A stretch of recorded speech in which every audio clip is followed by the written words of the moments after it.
भले तरी देऊ कासेची लंगोटी, नाथाळाच्या माथी हाणू काठी, असं म्हणणारे धुळेकर आणि त्याचबरोबर आज तुकोबारायांची जयंती आहे. धुळेकरांच्या स्वभावातली एक गोष्ट मला सांगावीशी वाटते, जितके तुम्हाला ते आक्रमक वाटतात तितकेच ते संयमी देखील आहेत. आणि संयमी असलेल्या याच धुळेकरांबरोबर आज लोकसभा मतदारसंघातल्या त्यांच्या अडचणी नेमक्या काय आहेत ते जाणून घेण्यासाठी आपण आलेलो आहोतच. मात्र आज खरं तर धुळे इथली एक वेगळी परंपरा आहे, गोंधळाची परंपरा या ठिकाणी जी आहे ती खास करून ओळखली जाते.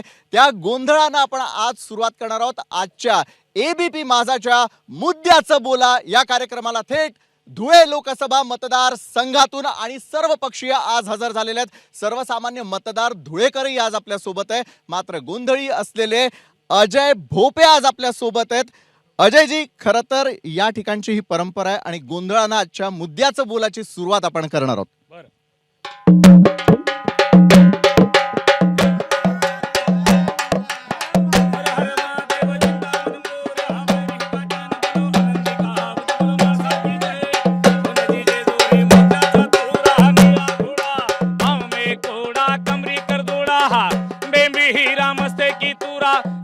शाल सदा देवलाल देव मल्हारी शिकार खेळी माळसा सुंदरी आरती करी देव वाळी नाना परी खोबऱ्याचा खडका भंडाऱ्याचा भडका बोला बोला सदानंदाचा ये कोट बोला खंडेराव महाराज की जय.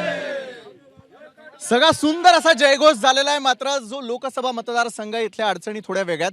पाण्याचा प्रश्न अजूनपर्यंत पूर्णपणे सुटलेला नाहीये. कृषी महाविद्यालयाची असलेली जी मागणी होती ती देखील पूर्ण झालेली नाहीये. अशा अनेक समस्यांचा धांडोळा आज आपण थेट धुळ्याच्या या ठिकाणाहून आपण करणार आहोत. सुरुवात जी आहे ती मराठा आंदोलनापासून आज करावीशी वाटते, कारण काही महत्त्वाच्या बातम्यांमध्ये मराठा आंदोलन आज महत्त्वाचा विषय होता. मला सांगा, ज्या वेळेला तिथून आम्ही थेटपणे धुळ्यापर्यंत येत होतो त्यावेळेला जळगाव जालना रस्त्यावरती आम्हाला काही गोष्टी पाहायला मिळाल्या. काही ठिकाणी बंद आहे, नाशिकही पुढे बंद असल्याचं पाहायला मिळत आहे. मराठा आंदोलक पुन्हा आक्रमक होऊन जरांगे पाटलांच्या पाठीशी उभे आहेत. हो, धुळ्यातील तर आंदोलन आम्ही गेल्या 4 महिन्यापासून धुळ्यामध्ये बेमुदत आमरण साखळी उपोषण केलं होतं. आणि आम्हाला सांगायला या ठिकाणी या शासनाची लाज वाटते. 92,000 नोंदी सापडल्या असं जिल्हाधिकाऱ्यांनी जाहीर केलं, परंतु एकही दाखला आजपर्यंत दिलेला नाही आहे. यासाठी 3 वेळा आम्ही जिल्हाधिकाऱ्यांकडे गेलो.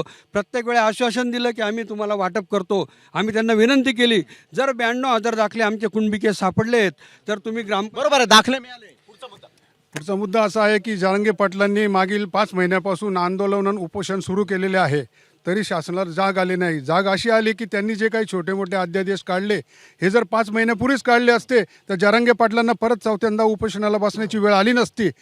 शासन नेहमी म्हणत आलं. बरोबर आहे, पुन्हा एकदा जरांगे पाटलांना उपोषणाची वेळ आलेली आहे. भाजपचे देखील कार्यकर्ते आपल्या सोबत यावेळेला जोडले गेलेले आहेत. मला एक सांगा, आता तुम्ही रियालिटी ऐकली की मराठा समाजाला अद्यापर्यंत दाखले मिळालेले नाहीये. काय कारण आहे? एका बाजूला सत्ता उपभोगण्यासाठी सुरू असलेले राजकीय प्रयत्न अवघा महाराष्ट्र पाहतोय.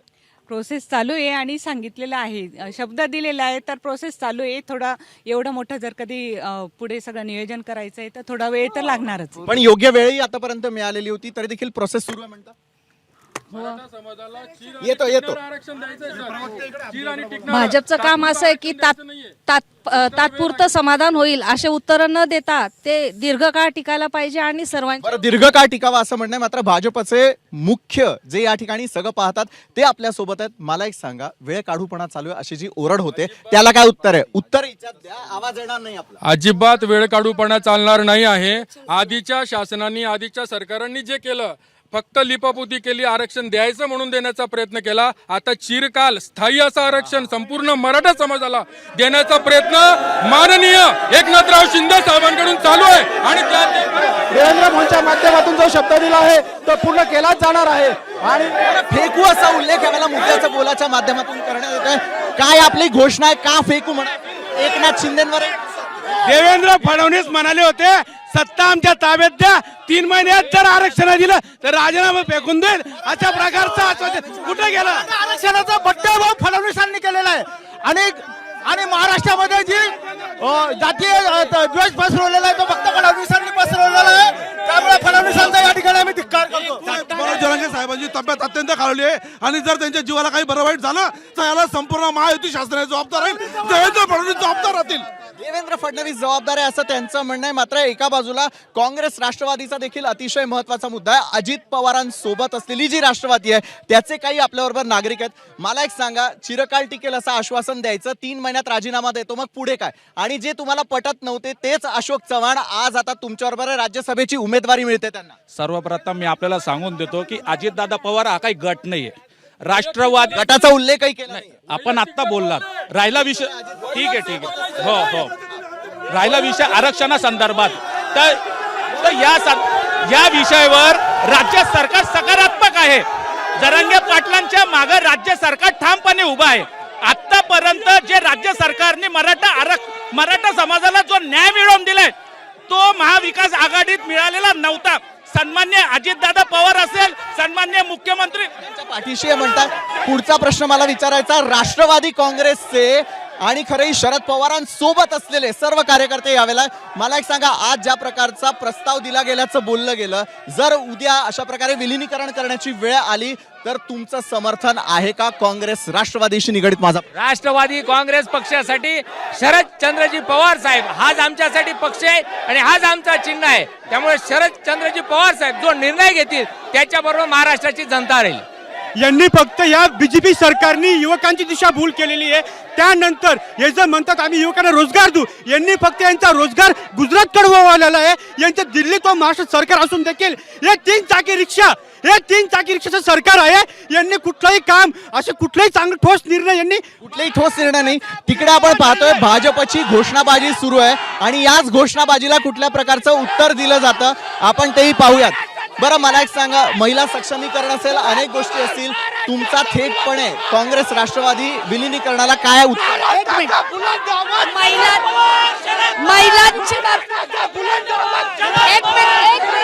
जर अशा प्रकारे घोषणाबाजी होत राहिली तर मूळ प्रश्नांना जे ते उत्तर मिळणारच नाही. मला एक सांगा, काँग्रेस संदर्भातला काय निर्णय? एका बाजूला सगळ्यात आधी राष्ट्रवादी काँग्रेस अजित पवारांनी सांगितलं होतं की काँग्रेस बरोबर आमचं जमत नाही आणि त्यामुळेच आम्ही त्यांच्या सोबत नाही. मात्र आज अशोक चव्हाण जातात काय? त्यांना राज्यसभेची उमेदवारी मिळते काय? आणि पुढच्या काळात काँग्रेस राष्ट्रवादी एकत्र येणार का? सोबत उभे आहात. महाराष्ट्रामध्ये राजकारणाचा खेळ सुरू आहे. सुरुवातीला उद्धव साहेब काँग्रेस राष्ट्रवादीचं सरकार आलं त्यावेळेस देवेंद्र फडणवीसांच्या पोटात गोळा उठला. पण आज एकनाथ शिंदे कोण, अजित पवार कोण, अशोकराव चव्हाण कोण, आता ही पूर्ण काँग्रेस महाविकास आघाडीच्या नेत्यांना ईडीचा धाक दाखवून सत्तेमध्ये याच लोकांना सहभागी करून घेतलं आणि मुळात याच्यामध्ये भारतीय जनता झाला. मी आपल्याकडे थेटपणे येईल. काँग्रेसचा एक महत्वाचा प्रश्न आहे की ईडीचा धाक दाखवून पुन्हा एकदा अशोक चव्हाणांना आपल्या बाजूला करण्यात आलं आणि त्यानंतर या ईडीच्या धाकामुळे मी आपल्याकडे येतो. मराठा समाजही महत्वाचा आहे. काय म्हणताय सर? तुमचा प्रश्न लक्षात नाही आला. प्रश्न मी प्रश्न तुम्ही धुळ्याला आपण कुठल्याही याच्यावरती नाही. मला एक सांगा, जे तिथे सुरू आहे तेच सगळ्या गोष्टी सुरू आहे. सर, ईडीचा धाक दाखवून त्यांना बळजबरीने प्रवेश करणं, ते काही कुकुला लहान बाळ नाही आहेत. ईडीचा धाक दाखवून त्यांना त्यांच्या पक्षामध्ये त्यांचा मनासारखा ईडीचा आरोप जो आहे तो या ठिकाणी उपरण्यात आलेला आहे. मी थेटपणे या ठिकाणी वकील लोकही आपल्या सोबत आहेत, बार काउन्सिलचे लोक आणि त्यांची आपण प्रतिक्रिया घेणार. 154 कोटीची पाणी योजना 5 वर्षापासून पूर्ण आहे, पण यांनी या ठिकाणी अजूनही चालू केलेली नाहीये. 170 कोटीची मलनिस्सारण योजना 5 वर्षापासून काम रखडत चालू आहे. तसंच 500 कोटीचे रस्त्याचे आणण्याचं यांनी हे केलेलं, पण एकही रस्ता आजपर्यंत पूर्ण लेअर टाकलेला नाहीये. सर्व रस्ते उघडून गेलेले. 6 महिन्यात हजारो कोटीचा भ्रष्टाचार महानगरपालिकेत झालेला आहे. महानगरपालिकेतला भ्रष्टाचार सांगताय, धुळेकरांची फसवणूक होते असं त्यांचं म्हणणं आहे आणि यावेळेला वकील देखील आपल्या सोबत आहे. मी त्यांच्याकडे जाईल. मला एक सांगा, सगळ्यात आधी धुळ्यातली कायदा सुव्यवस्था आणि त्याबद्दल आपल्याकडे उत्तर आहे का? कारण 90 तलवारी जप्त केल्या जातात, गुटखा अवैधरित्या आलेलाही जप्त केला जातो. त्यांचं म्हणणं आहे की भ्रष्टाचार होताना दिसतो. भ्रष्टाचार अतिशय मोठ्या प्रमाणात आहे आणि कॉन्क्रिटीकरण जे झालेलं आहे त्याच्यावरती डांबरीकरण होते. ही सगळ्या खेदाची बाब आहे आणि मोदी सरकार असो का महाराष्ट्राचं सरकार असो, हे फक्त एकमेकांचे उपटे काढण्यात आता विकासाबद्दल बोलत नाही. माझी विनंती आहे, आपण जे मुद्द्याचा बोला हा कार्यक्रम ठेवला आहे लोकसभेवर, या ठिकाणचे खासदार कुठं आहे? या ठिकाणी 10 वर्षापासून खासदारनी बेरोजगारी तरुणांना इथं खासदार मिळाले नाही असं आपण साहेब सगळा भ्रष्टाचार आहे, युवकांना काम नाही आहे, युवकांना रोजगार नाही आहे आणि कुस्तीगिरांसाठी एक दैनंदिन अवस्था आहे. गरीब कुस्तीगीर कुस्ती करतात, त्यांना योग्य व्यासपीठ मिळत नाहीये. पहिला लोक बरोबर आहे. धुळेकरांचे महत्वाचे प्रश्न जे आहेत ते आपण यावेळेला ऐकतोय. मला आपल्याला प्रश्न करायचा आहे जो सर्वसामान्य धुळेकरांनी विचारलाय की आपल्याला थेटपणे भ्रष्टाचार होताना दिसतो, तर दुसरीकडे रस्ते झालं, मलनिस्सारण झालं की यावरती जो पैसा आजपर्यंत खर्च झाला तो आजपर्यंत योग्य रीतीनं वापरला गेला नाही. आता सांगा धुळेकरांच्या समस्या कशा सोडवणार? धुळेकरांच्या समस्या ज्या आहेत त्या राष्ट्रवादी काँग्रेस पार्टी पक्ष या चांगल्या प्रकारे जाणून आहे आणि त्या सोडवण्यासाठी हमेशा कायमस्वरूपी प्रयत्न करणार आहे. सर्वप्रथम हा जो प्रश्न उपस्थित केलाय, जो रोड गटर असेल, जी सत्ता असेल, मी आपल्याला सांगू इच्छितो की धुळे महानगरपालिकेची सत्ता ही आमच्या हातात नव्हती, बरोबर. आणि राहिला विषय विकासाचा, भारतीय जनता पार्टीच्या कार्यकर्त्यांनी, महापौरांनी धुळे शहराच्या नागरिकांना न्याय मिळवून देण्याचं काम केलंय. अक्कलपाड्यासाठी एक योजना त्यांनी मी सांगतो ना, अक्कलपाड्यासाठी 2 मिनिटं थांबा, मी काय म्हणतोय, अक्कलपाड्यासाठी जो भारतीय जनता पार्टी महायुती सरकारने जो प्रयत्न केलाय तो यशस्वी मार्गाने होतोय. नागरिकांना आज वाटतंय की त्यांना न्याय मिळेल. पाणी प्रश्न सुटला नाही हे आपल्याला मान्य. मी येतो आपल्याकडे. मूळ मुद्दा आणखी कांदा प्रश्नाचा आहे, त्याकडे देखील आपण लक्ष देऊ. एक गोष्ट, मराठ्यांच्या आरक्षणासंदर्भामध्ये सर्वप्रथम सांगतो, व्हीपी सिंगच्या टायमाला मंडल आयोगला विरोध करणारे हेच भाजपचे लोक होते. आता बी मराठ्यांचं आंदोलन सुरू आहे आणि ओबीसींना जाऊन उपमुख्यमंत्री भेटता. मराठा प्रश्न असेल किंवा इथल्या आता सर्वसामान्य धुळेकरांच्या किंवा शेतकऱ्यांच्या कृषी विद्यापीठाचा मुद्दाही अजून सुटला नाही. कांद्याचा भाव आणि कांद्याच्या माळा इथं घेऊन आलेले आहेत. काय धुळे लोकसभा मतदारसंघामध्ये 5ही विधानसभा मतदारसंघामध्ये सगळ्यात जास्त कांदा उत्पादक शेतकरी या ठिकाणी आहेत. गेल्या 10 वर्षापासून मोदी सरकारने कांदा उत्पादक शेतकऱ्यांना कोणत्याही प्रकारचा भाव या ठिकाणी दिलेला नाही. कपाशीला भाव नाहीये, सोयाबीनला भाव नाहीये, निर्यात बंदी केलेली त्या ठिकाणी आहे. शेतकरी या ठिकाणी नागवलेला जातोय आणि एकीकडे मोदी सरकार विकासाच्या गप्पा करतायत. जोपर्यंत शेतकरी या ठिकाणी आर्थिकदृष्ट्या सक्षम होत नाही तोपर्यंत कशा पद्धतीने या देशाचा विकास होणार आहे? शेतकरी सक्षम व्हावा या दृष्टीने प्रयत्न होत नसल्याचा थेटपणे ते आरोप करताना दिसतात. मात्र शेतकरी कधी सक्षम होणार? इथला अक्कलपाड्याचा पाण्याचा प्रश्न आहे तोही सुटलेला नाही आहे. त्यांचं म्हणणं आहे की आतापर्यंत अक्कलपाड्या संदर्भात बऱ्याच गोष्टी झाल्या, मात्र पाणी तुमच्या नळाला येतं. सर अजूनही फक्त पोकळ घोषणा आहेत.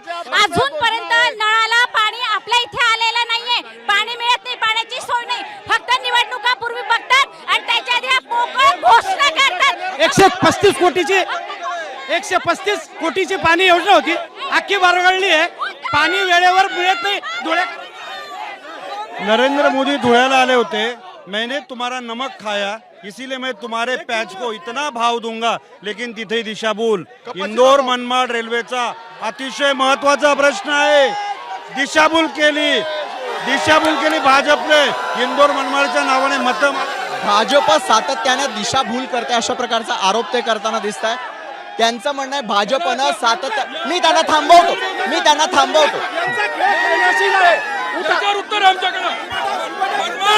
मला एक सांगा, हे मी तुम्हाला थेट प्रश्न विचारतोय. रेल्वे प्रश्न अजून सुटलेला नाही. सर्वसामान्यांच्या पाणी रेल्वे प्रश्न पूर्णपणे सुटलेला आहे. मनमाड धुळे इंदोर रेल्वे मार्ग हा पूर्णपणे सुटलेला आहे. पहिल्या टप्प्याचं काम बोरविर ते नरडाणा याचा भूमी अधिग्रहण 90% पूर्ण झालेला आहे.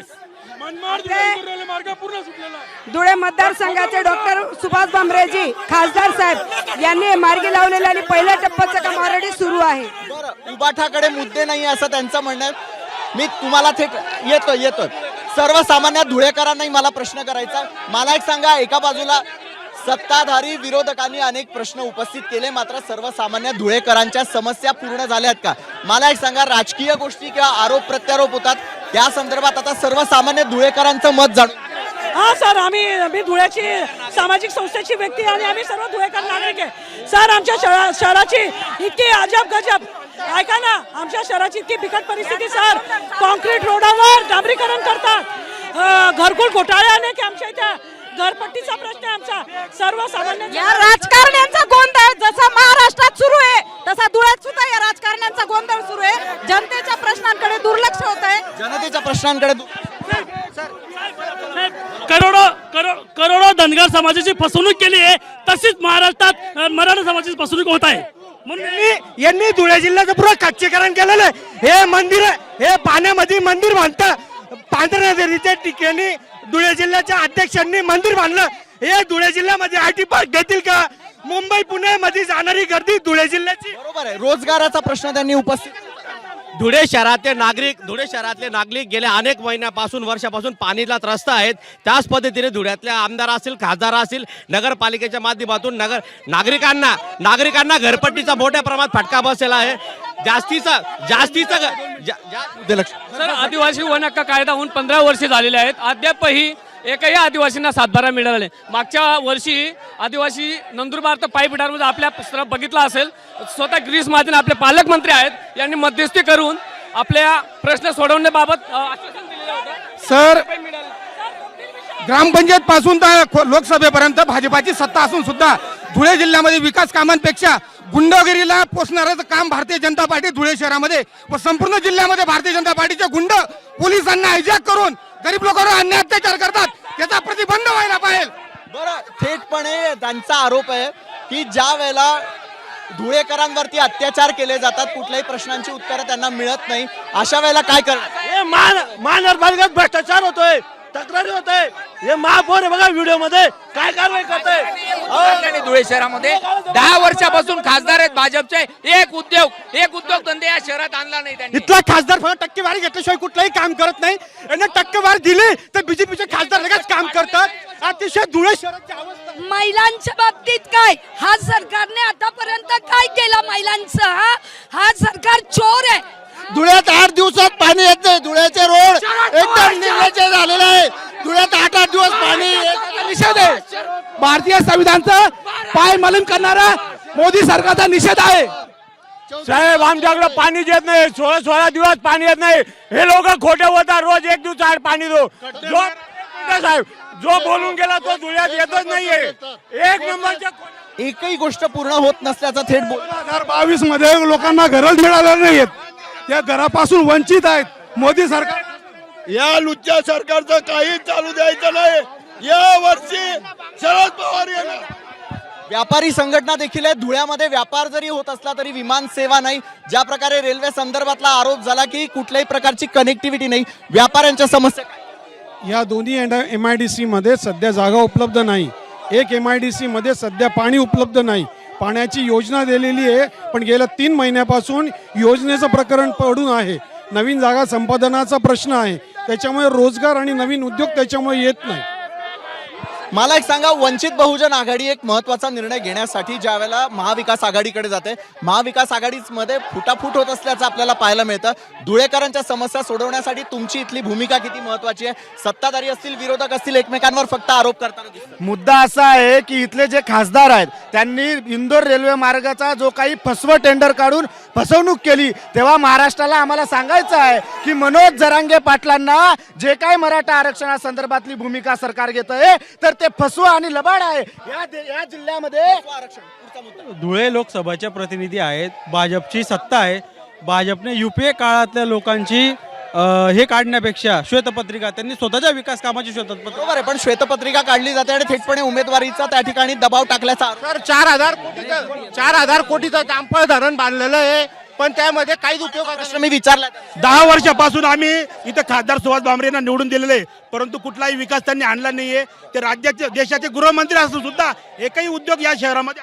धुळे जिल्ह्यामध्ये 15 वर्ष धुळे जिल्ह्यामध्ये आदिवासी महिलांवर मुलींवर बलात्कार झाला. SCच्या 15 वर्षाच्या मुलींवर बलात्कार झाला. त्यावेळेस खासदार कुठे गेलेले होते? आमची बरोबर आहे, राईनपाडा असेल किंवा आदिवासी असतील, या सगळ्यांचे मुद्दे या ठिकाणी उपस्थित होताना दिसतात. मात्र थेटपणे आपण मनसेचे देखील या ठिकाणी कार्यकर्ते आहेत. मनसेची या ठिकाणची नेमकी भूमिका काय? धुळेचे खासदार टक्केवारीमध्ये व्यस्त आहे. विकास हरवलेला आहे. धुळे 5 वर्ष नाही 10 वर्ष मागे गेलं आहे. खासदारांनी आतापर्यंत धुळ्यात केलं काय, हा आमचा मोठा प्रश्न उपस्थित होतोय. जर आपण धुळ्याचा विचार केला, महिला सक्षमीकरण असेल, सुरक्षितता असेल, तुमच्या घराला येणारं पाणी असेल, या गोष्टी सुटल्या का? आज जर लोकसभा मतदारसंघासाठी कुणालाही उमेदवारी मिळाली तर तुमच्या अपेक्षा थेट सांगा. महाराष्ट्र 8-8 दिवस धुळ्याला पाणी नाहीये. 8-8 दिवस फक्त अजूनही आपल्या धुळ्याचे महानगरपालिकेच्याच प्रॉब्लेम मध्ये फसलेले आहेत. अजूनही पाणी, रस्ते, वीज ह्याच्यातच आहे. मनसे अध्यक्ष सुद्धा आपल्यासोबत. मी आपल्याकडे एक मिनिट. हॅलो हॅलो शांत राहा. भाऊ भाऊ भाऊ भाऊ भाऊ भाऊ माझा माझा भाऊ भाऊ 2 मिनिटं. माझा एकदम छोटासा प्रश्न साहेब. मी डॉक्टर सुभाष भामरे यांच्या घरासमोर राहतो. गेल्या 10 वर्षापासून ते खासदार आहे. बीजेपीच्या कार्यकर्त्यांनी फक्त एकच उत्तर द्यावं का त्यांच्या घरासमोरचा जो रस्ता तो आजपर्यंत का नाही बनला. भामरेंच्या घरासमोरचे सुद्धा रस्ते न झाल्याचं आपल्याला पाहायला मिळतं. मला सांगा, तुम्ही मोदीच्या घोषणा देताय, ते फेकूच्या घोषणा देताय. धुळेकरांचं काय, धुळे लोकसभा मतदारसंघाचं भविष्य पुढच्या काळामध्ये काय असेल? अतिशय उज्ज्वल असणार आहे. आता ही कामं चालू आहे, कारण विरोधी पक्षावाल्यांना होणारे कामं कधीच दिसणार नाही. फक्त न होणारे कामं. कुत्ते बुके हजार, हत्ती चले बाजार. सगळ्या योजना मोदी सरकारने आजपर्यंत सगळ्या योजना दिल्या, भरपूर योजना. घरासमोरचा रस्ताही पूर्ण झाला. बरं, मला एक सांगा, सर्वसामान्य धुळेकरांचं भलं करण्यासाठी तुमचा उमेदवार पुढे काय करणार? तुम्ही झगडे लावण्यासाठी आलेले. आमचा उमेदवार मुळात असा आहे. विशाल सर, धुळे शहराची महापौर सौ प्रतिभाताई चौधरी. फक्त एकच मुद्दा ऐकून घ्या. रक्षाबंधनाच्या पर्वावर एक मिनिट. मोदी, एकच मुद्दा. पंतप्रधान मोदींनी खरं तर धुळ्यातले मुद्दे अनेक आहेत, मात्र या मुद्द्यांवरती कुठल्याही प्रकारचं उत्तर अद्यापपर्यंत मिळालं नसल्याचं आपल्याला थेटपणे पाहायला मिळतंय. मात्र धुळेकरांच्या समस्या आणि त्या सोडवण्यासाठी लोकसभा मतदारसंघामध्ये कोण पुढाकार घेतं, कशा प्रकारे धुळेकरांच्या समस्या सुटतात, हे येत्या काळामध्ये स्पष्ट होईलच. आज लोकसभा मतदारसंघ आपण कव्हर करत असताना मुद्द्याचं बोलामध्ये आलेलो होतो. धुळे लोकसभा मतदारसंघामध्ये आजच्या या एपिसोडमध्ये वेळ झालेली इथंच थांबण्याची. मात्र ताज्या घडामोडींसाठी पाहायला विसरू नका ABP माझा. ABP माझा, उघडा डोळे बघा नीट.